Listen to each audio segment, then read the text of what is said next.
Facebook, a bunch of people are asking the difference between the vitamin D and the D3, so if you could just clarify on that. Yeah, so look, molecules have different structure. D3 is the most bioavailable form. That's really what is highly recommended. It's structurally different chemically, but D3 is the most bioavailable one. Years ago, the supplements used to use D2, which is calciferol. You want to take, D3. Okay? Next, Jen. I'm looking at any questions. Shiva, vitamin D3 with K2. Yeah, great question. Should you take vitamin D3 with K2? Look, one of the things I want to say at the outset, normal people, everyday people, whether you grew up Italian culture, Irish culture, Indian, all of us grew up as working class people working outside. Ideally, you don't need to take these supplements. Get it from the sun. But the reality is we all work inside, and now we're all quarantined. Okay? In the ideal case, you should go have your vitamin D levels checked.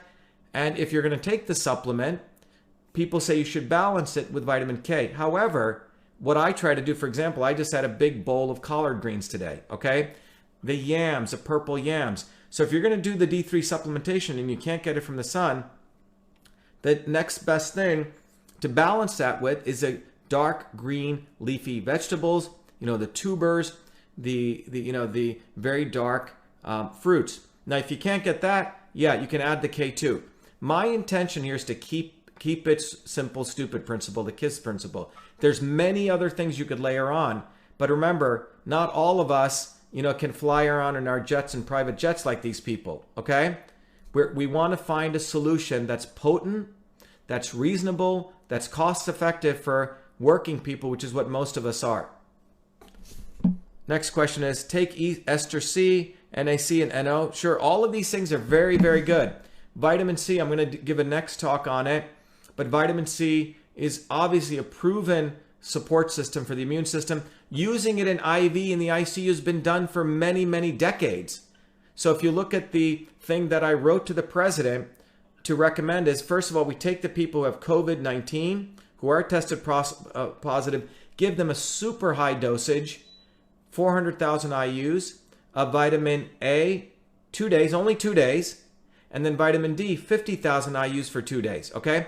That's for people who have tested positive.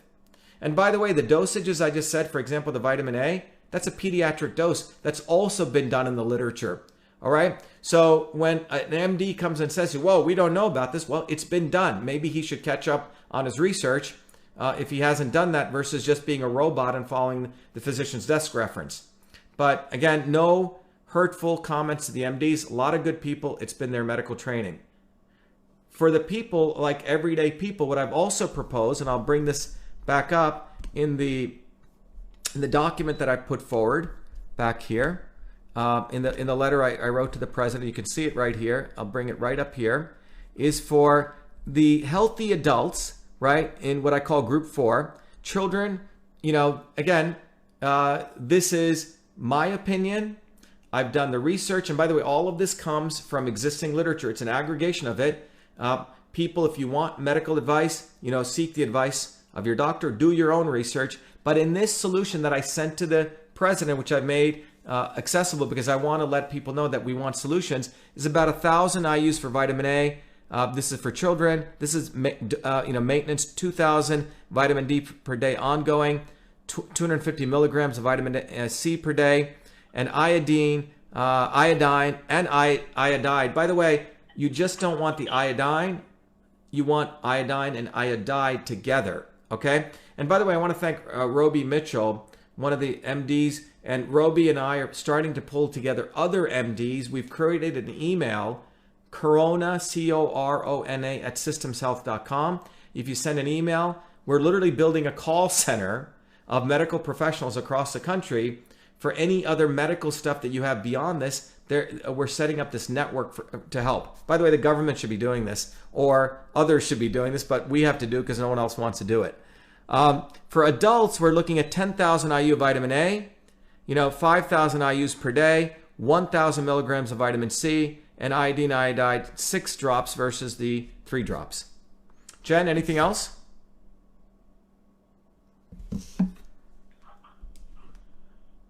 Any other comments? Questions? Well, this might be another comment or video